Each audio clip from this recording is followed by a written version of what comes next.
ilma kan hafuura qulqulluu Waaqayyo tokko ameen. Kan hin duunes ni du'e, du'as moo'ee ni ka'e.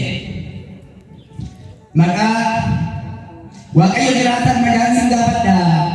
Maqaa Waaqayyo gooftatiin akkam jirtu jedha. Akkam yoo dhageessan akkamiin turtanii halkan sodaachisan nagumaan bultanii eegeen bargeessee kanaan kai yoonaan kan nu ga'eef galanni haa ta'u ilma Maariyaamiitiif. Gaarri etoo dhaabatiin laftis etoo mul'atiin urjiiwwan waaraa osootiin safariin aduun sifa ishee osootiin mul'isin halkan dukkana isaa osootiin uwwisin Waaqni waaqummaa isaan durayyuu tureera. Uumamtoota suumee galataaf fideera. Ifa Faasikaa fi baga nagaan geessan mee galateeffadhaa hundi Waaqa keessan.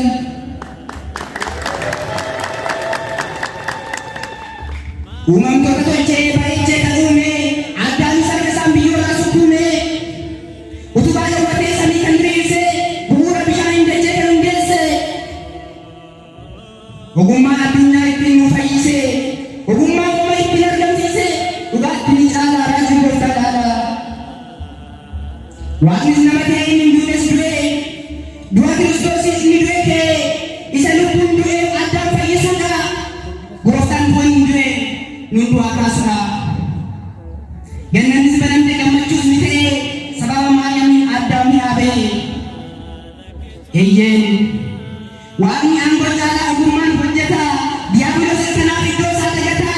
Ciigoo namaaf Waaqa hin rakkata. Eeyyeen ogummaan Waaqayyoo hawaarra bal'ata. Waaqayyo kan irratee guutee gidduutti argame cidha dookimaa isaa yeroo wayinii uume kan gaddaniif jabnee ta'ee jiru dhabaa fi dhabdoota ittoo isaan gargaaru dhibeerraa fayyisee cubbuurraa ni hiika. Garuu Ayhuudonni yakkan kana hunda beekaa. Waaqayyo hanga nu jaallatuun isan jaallannu.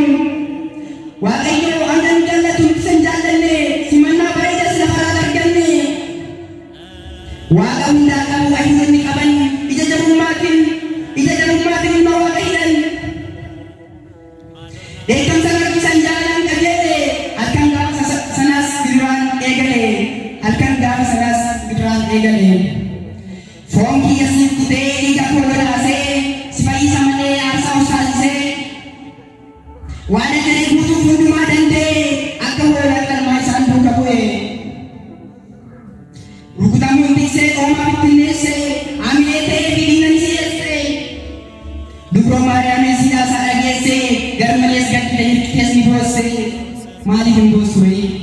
Maaliif hin boossuree? Harma ishee boosiftee diina argamtee rakkattee guddiftee gammoojjii gibsiitti baadhattee godaantee ilma ishee qabattee si'iin jiraattee.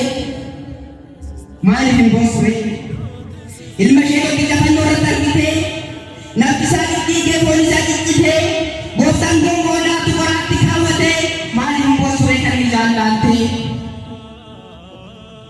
Yoosefin yommuu yaabbalee wayisaa abjuusaa mul'anii olaaban qullaasaa Yaaqoob agarree ijaan kana hundaa asii gadee bu'ee taa'ee ijaarsa guddaa ija dullumaatiin ilmaan harcaasee ilma kiyya jedhee wayyaa isa tirsaase. Awwaala ijoollee ishee Raahel hin argine gaddarraa sankee jabina hin jaallanne. Eeyyeen hiyyeessi ijoollee ishee gaafa raama ga'u Raahel hin dandeenye jajjabinaan kaa'u. Haati keenya garuu Maariyaam qulqulleettiin ilaalatti turtee hundaa ija isheetiin maaliif hin boossuree ilma ishee kan dhabdee gaddarraa kan ta'es jajjabina diddee. Waaqni gooftaan garuu ogummaa waaqummaa raajii agarsiisa. Aangoo waaqummaatiin hundaa ni taasisa. Halkan qidaameetti sanbatatti baree golgotaa ruumee kattaan ni dhageenyi hollate gaarrii. Yerusaalemii sagaleen dhibee dacheen golgotaa sodaa naasu ta'e. Eeyyeen Waaqayyo gooftatu aangoo eeyyama isaan dura moo'ee ka'e. Galanni Waaqayyo.